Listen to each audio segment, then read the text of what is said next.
మహాత్మా గాంధీ జాతీయ గ్రామీణ ఉపాధి హామీ చట్టం స్థానంలో కొత్తగా వీబీజీ రామ్జీ పథకాన్ని అమలులోకి తీసుకువచ్చినట్లు ఎంపీడీఓ మరియదాసు, ఏపీఓ మోసే తెలిపారు. ఈ పథకాన్ని ఏప్రిల్ నెలలో పూర్తి స్థాయిలో అమలు చేయనున్నట్లు వెల్లడించారు.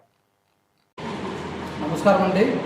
భారత ప్రభుత్వం ఎంజీఎన్ఆర్జీఎస్ స్కీమ్ స్థానంలో కొత్తగా VBG Ramji Viksit Bharat guarantee for Rozgar మరియు ఆజీవికా మిషన్ గ్రామీణ అనే పేరుతోటి పథకాన్ని అమలులో గ్రామ కుటుంబాలకు సంవత్సరానికి గతంలో 100 రోజులు ఉన్నవి, అవి ఇప్పుడు 125 రోజులు కల్పించడం జరిగింది. ఉపాధి 60% కేంద్ర ప్రభుత్వము, 40% రాష్ట్ర ప్రభుత్వము భాగస్వామ్యం ద్వారా వ్యవసాయ పీక్ సీజన్లలో 60 రోజులు పనులు విరామము, పారదర్శక పాలన, దీర్ఘకాలిక గ్రామీణ ఆస్తుల సృష్టి వంటి ప్రయోజనాలను అందిస్తుంది.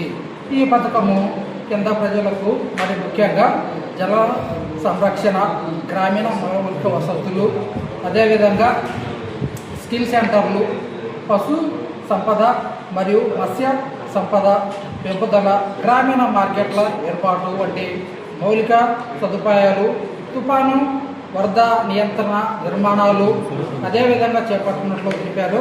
అదేవిధంగా గ్రామ స్థాయిలో అందరూ ప్రజాప్రతినిధులు, మీడియా ప్రతినిధులు ప్రతి ఒక్కళ్ళు కూడా ప్రజలకు అవగాహన కల్పించాలని ఈ పథకం ద్వారా పశు పోషణ, అదేవిధంగా జల సంరక్షణ, నీటి కుంటలు సంరక్షణ, అదేవిధంగా కమ్యూనిటీ సోక్ పిట్స్ ద్వారా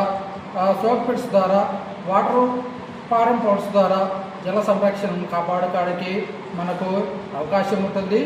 ఈ వీబీజీ రామ్జీ స్కీమ్లో అవినీతికి ఆస్కారం లేదు. ఎందుకంటే పనికి హాజరైనటువంటి వారికి ఫోటో క్యాప్చర్ ద్వారా మాత్రమే పేమెంట్ చేయడానికి వీలు పడుతుంది. ఇది శాశ్వతమైనటువంటి పథకము.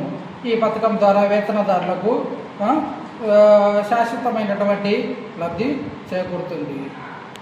Thank you sir.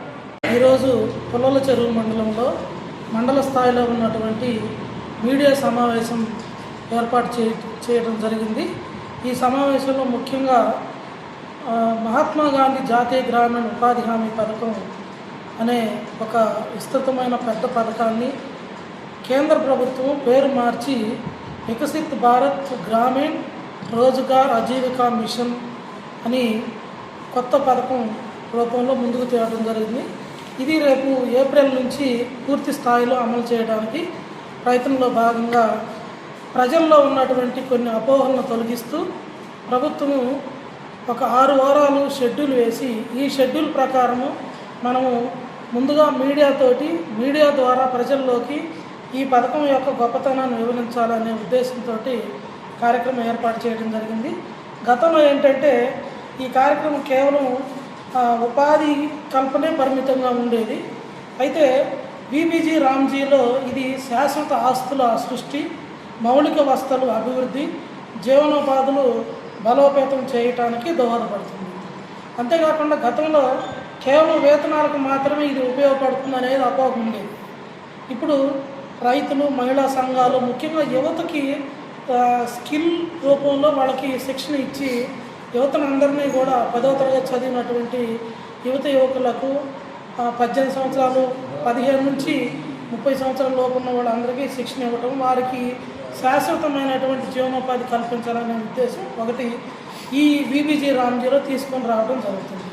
అంతేకాకుండా గతంలో ఓన్లీ మట్టి పనులు తవ్వకాలు మాత్రమే ఉండేవి. ఇప్పుడు వీటితో పాటుగా మనము నీటి సంరక్షణ, చెరువుల పునరుద్ధరణ, రోడ్లు, అంగన్వాడీ బిల్డింగులు, తర్వాత గ్రామంలో భవనాలు సృష్టించటం, ఇలాంటివన్నీ కూడా మనం పెద్ద ఎత్తున ఈ వీబీజీ రామ్జీలో చేసుకోవడానికి అవకాశం ఉంటుంది. అంతేకాకుండా గతంలో మనకి వ్యవసాయ పనులు కొంత ఆటంకంగా ఉంటుంది. వ్యవసాయ పనుల రోజుల్లో పనులు కల్పిస్తున్నారు, మాకు ఇబ్బంది పడుతుందని రైతులు ఇబ్బంది పడుతూ ఉండేవారు. దానికి సంబంధించి ఇప్పుడు మనకి ఒక 60 రోజుల పాటు ఉపాధి హామీ పథకాన్ని నిలిపివేసి కూలీలకి ఇబ్బంది లేకుండా రైతులకి రైతు కూలీలకు ఇబ్బంది లేకుండా చేయటం ఒకటి జరుగుతుంది. అంతేకాకుండా గతంలో 100 రోజులు అని ఉండేది, అంటే ఒక రకంగా తక్కువ రోజులు పని కల్పించేదాన్ని ఇప్పుడు 125 రోజులు చేయడం జరుగుతుంది. గతంలో పని కల్పించడంలో ఏదైనా ఇబ్బందులు ఉంటే ప్రభుత్వం యొక్క బాధ్యత తక్కువగా ఉండేది. ఇప్పుడు పటిష్టమైనటువంటి ఒక నిరుద్యోగ వృత్తిని ఇవ్వడానికి అవకాశం ఉంటుంది. అంతేకాకుండా ఎక్కడైనా దీన్ని అమలు చేయటంలో లోపాలు, మాల్ ప్రాక్టీసు ఇలాంటివి ఉండేదాన్ని ఇప్పుడు మనం అత్యున్నతమైన ఒక AI టెక్నాలజీ ఉపయోగించి EKYC ద్వారా మనం ఒక దీని మీద ఉన్నటువంటి అవినీతి అక్రమాలను అరికట్టడానికి కూడా ఒక అవకాశం ఉంటుందని ఈ సందర్భంగా మరి దీన్ని పటిష్టంగా అమలు చేయడానికి కేంద్రము, రాష్ట్రము ఈ 2 ప్రభుత్వాలు 60% కేంద్రము, 40% రాష్ట్రము నిధులు సమకూర్చే విధంగా తయారు చేయడం జరుగుతుంది. కాబట్టి దీన్ని ప్రజల్లో ఉన్నటువంటి గొప్పతనం, ప్రజల్లో ఏవైతే అపోహలు వస్తున్నాయని వినపడుతుందో వాటిని మనం అందరం కూడా అపోహని వాస్తవం ఏంటి, నిజమేంటి అనేది ప్రజలందరికీ తెలియజేయాలని ఈ 6 వారాలు కార్యక్రమంలో భాగంగా ఈరోజు మన పుల్లల చెరువు మండలంలో ఈ కార్యక్రమాన్ని ఏర్పాటు చేయడం జరిగింది. కార్యక్రమానికి హాజరైనటువంటి మీడియా సోదరులందరికీ కూడా ధన్యవాదాలు తెలియజేస్తూ దీన్ని ముగిస్తున్నాను. Thank you.